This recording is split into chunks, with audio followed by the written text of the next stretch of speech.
Olá, seja muito bem-vindo ao nosso curso de revisão de física pelo método FIPSI. Meu nome é Alberto Destro e eu vou acompanhar você nessa belíssima jornada que é adquirir conhecimento em física. Nós vamos começar a nossa aula falando a respeito de cinemática escalar, sobre grandezas escalares. Muito bem, o que é uma grandeza escalar? Tudo que pode ser medido por algum instrumento pode ser chamado de grandeza física. Mas como exemplo de grandezas escalares, nós temos o comprimento, a massa, o tempo, e eles podem ser medidos através dos seguintes instrumentos: a régua, a balança, o relógio.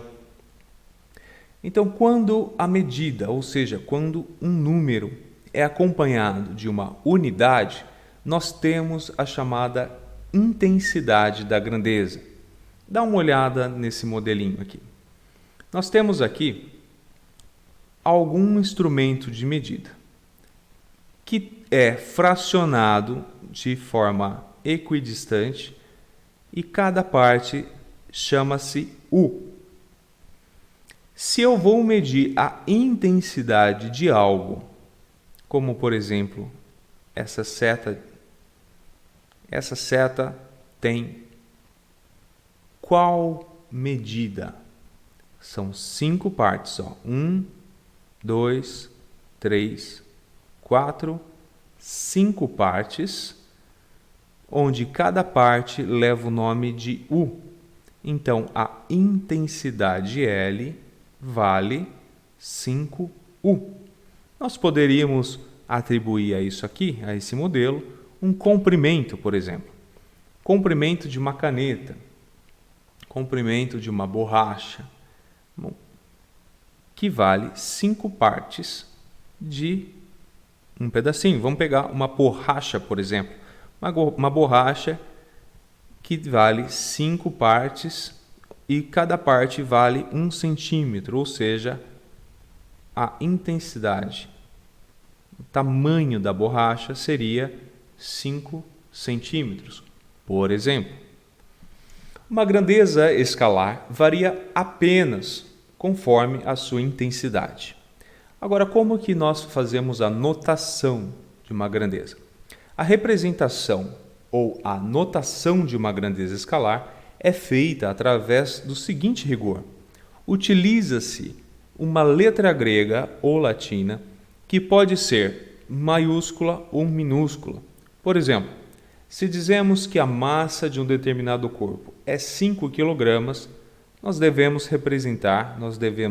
escrever da seguinte forma: M igual a 5 kg, onde M é a letra representativa da grandeza massa.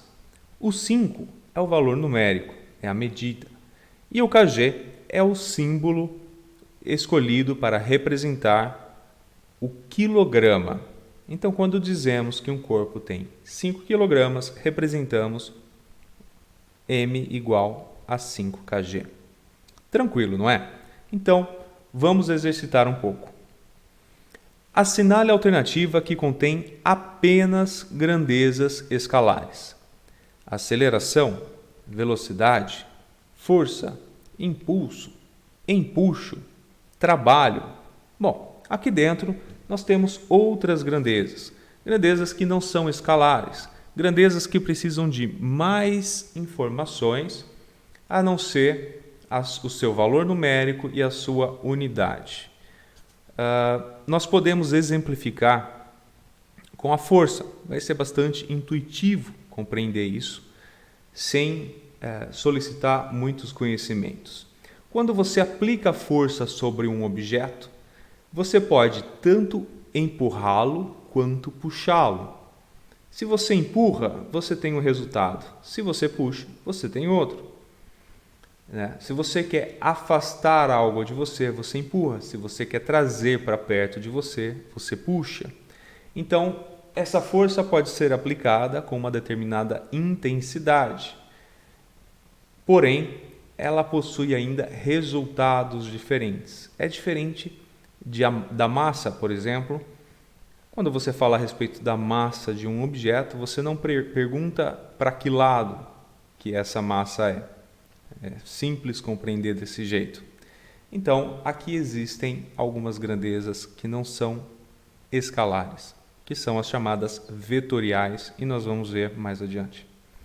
Item B. Trabalho, aceleração, campo magnético, força centrípeta e temperatura.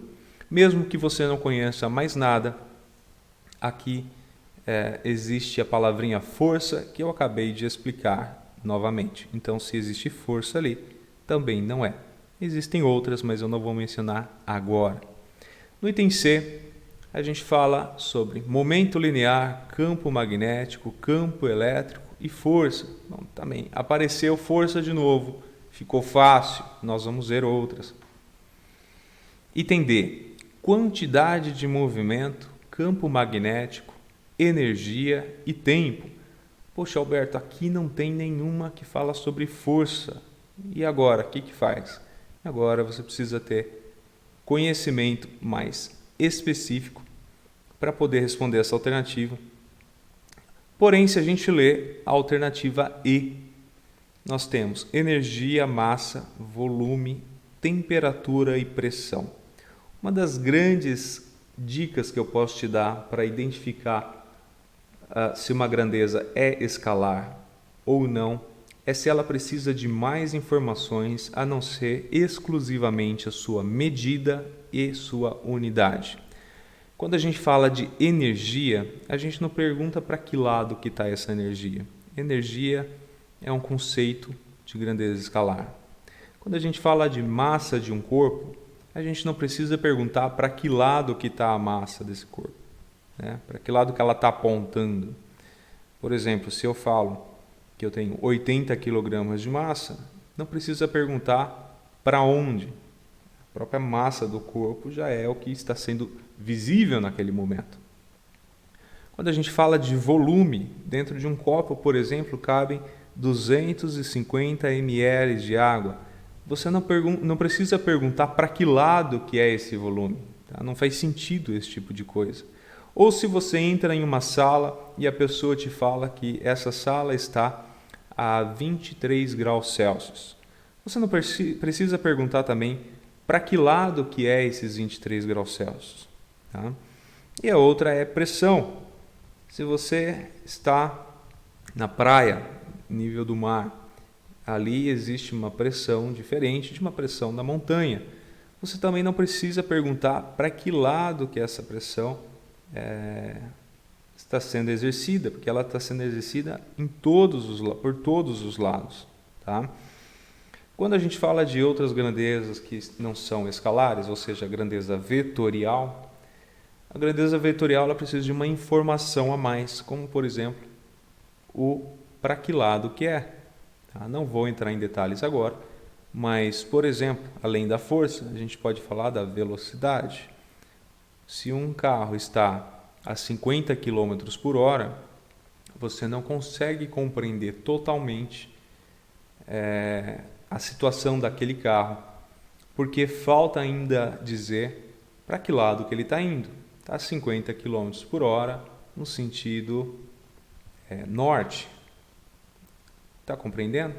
Então, dessas alternativas, a mais correta, ou melhor, a correta, é a alternativa E, que fala sobre energia, massa, volume, temperatura e pressão. Tá ok? Então, muito bom. Ficamos assim na nossa primeira aula. Eu espero que você tenha compreendido o conceito de grandeza escalar. É bem tranquilo. E nos vemos na próxima aula. Forte abraço e até mais.